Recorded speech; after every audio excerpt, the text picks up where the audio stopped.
Assalamualaikum warahmatullahi wabarakatuh. Salam sejahtera untuk kita semua yang terhormat, dosen pengampu mata kuliah Teori Ekonomi Mikro 1, yaitu Ibu Mardalena SE MSI. Yang saya banggakan, mahasiswa Universitas Sriwijaya. Pertama-tama, mari kita panjatkan puji dan syukur kehadirat Allah Subhanahu wa Ta'ala. Karena berkat rahmat dan hidayahnya lah saya dapat menyelesaikan tugas ini. Dan tidak lupa juga kita haturkan kepada junjungan kita Nabi besar Muhammad Shallallahu Alaihi Wasallam yang kita nantikan syafaatnya hingga akhir zaman. Sebelum itu, izinkan saya memperkenalkan diri. Saya M. Hadib Yulio dengan NIM 01138382025150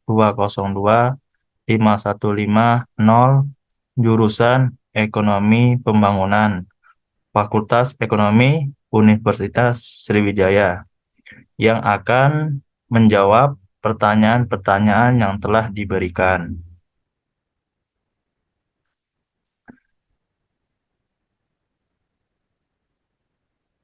Pertanyaan pertama, jelaskan perbedaan mikroekonomi dan makroekonomi. Baiklah, saya akan menjawabnya.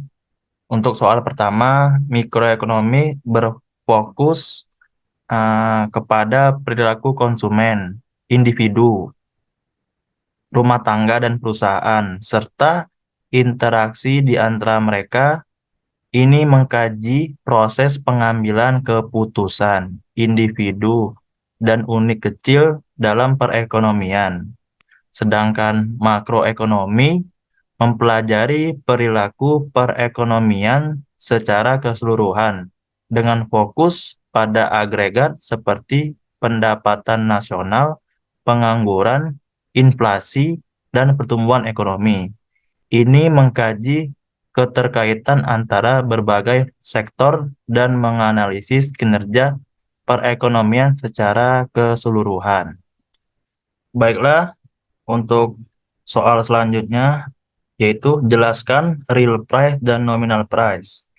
Saya akan menjawab.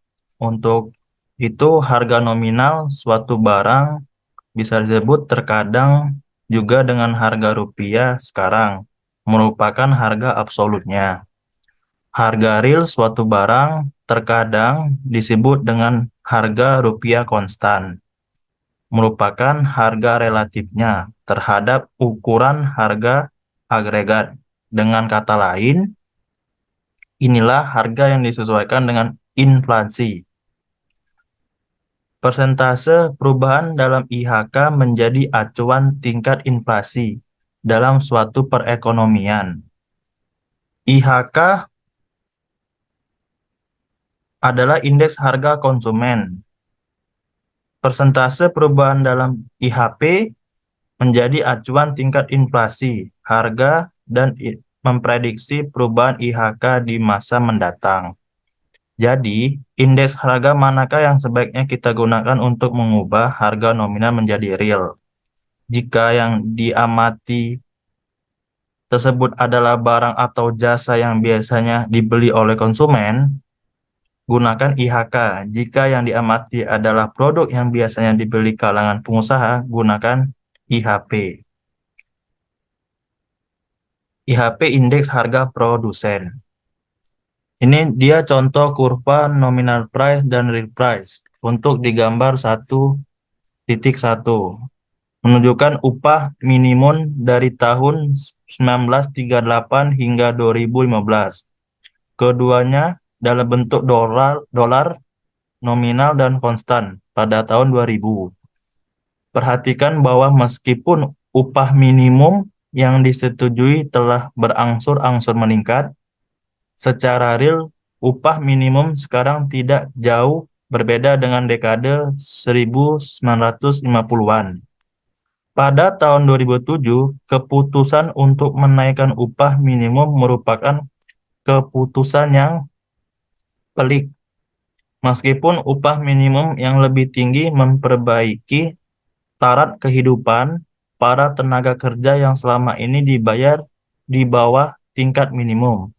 Sebagai analis mencemaskan bahwa hal ini juga akan mengakibatkan bertambahnya pengangguran di antara tenaga kerja muda dan tidak terampil.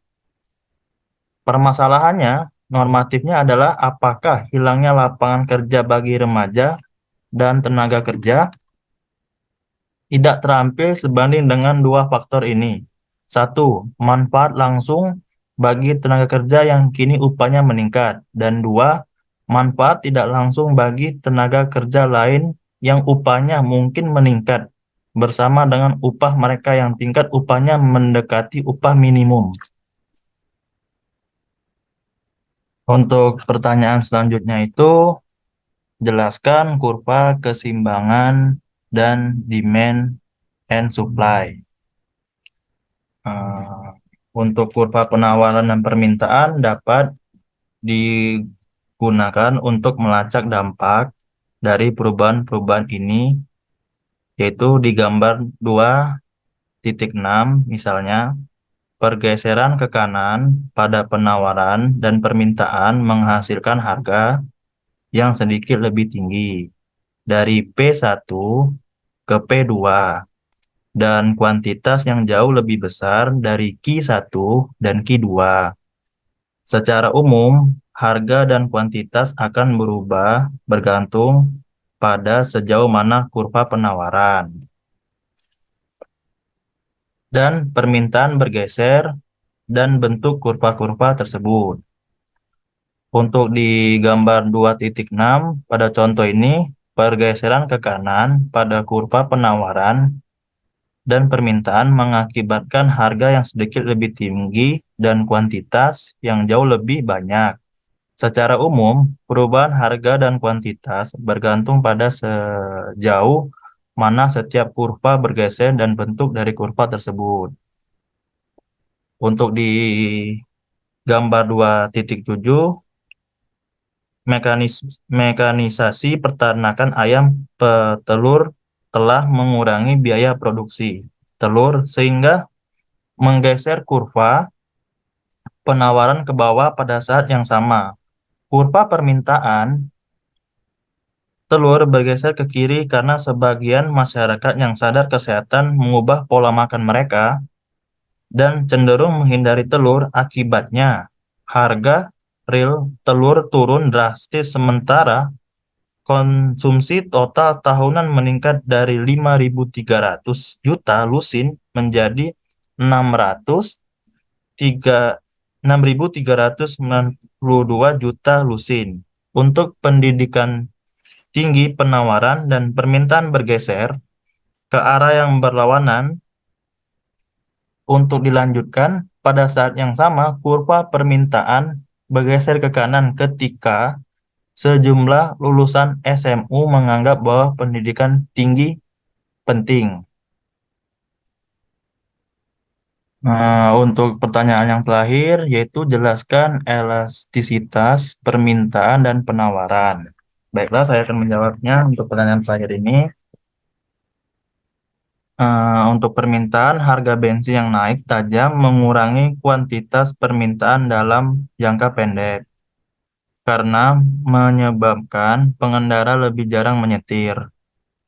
Tetapi dampak terbesarnya pada permintaan adalah dengan mendorong konsumen untuk membeli mobil yang lebih kecil dari dan lebih hemat bahan bakar. Eh, di gambar 2.13 untuk di A, kurva permintaan jangka pendek dan jangka panjang yaitu bensin. Untuk di B, mobil, kurva permintaan jangka pendek dan jangka panjang. Dalam jangka pendek, peningkatan harga hanya berdampak kecil pada kuantitas permintaan bensin. Pengendara mungkin lebih jarang menyetir, tetapi mereka tidak akan mengubah jenis mobil yang mereka kendarai dalam tempo semalam. Akan tetapi, dalam jangka panjang karena mereka akan beralih pada mobil yang lebih kecil dan hemat bahan bakar. Dampak dari peningkatan harga tadi akan lebih terasa. Dan demikian permintaan lebih elastis dalam jangka panjang ketimbang jangka pendek. Untuk di bagian B, hal sebaliknya juga berlaku bagi permintaan mobil. Jika harga meningkat, konsumen pada awalannya enggan membeli mobil baru, sehingga kuantitas permintaan tahunan turun tajam, namun dalam jangka panjang mobil lama mulai rusak dan harus diganti sehingga kuantitas permintaan tahun merangkak naik.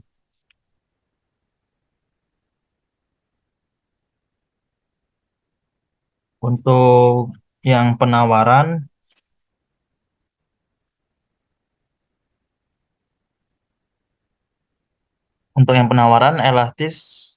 elastisitas penawaran juga berbeda antara bentuk jangka panjang dan jangka pendeknya. Untuk sebagian besar produk, penawaran jangka panjang lebih bersifat elastis terhadap harga ketimbang penawaran jangka pendek. Perusahaan menghadapi kendala kapasitas pada jangka pendek dan memerlukan waktu untuk mengembangkan kapasitas, yaitu dengan membangun fasilitas produksi baru dan merekrut tenaga kerja.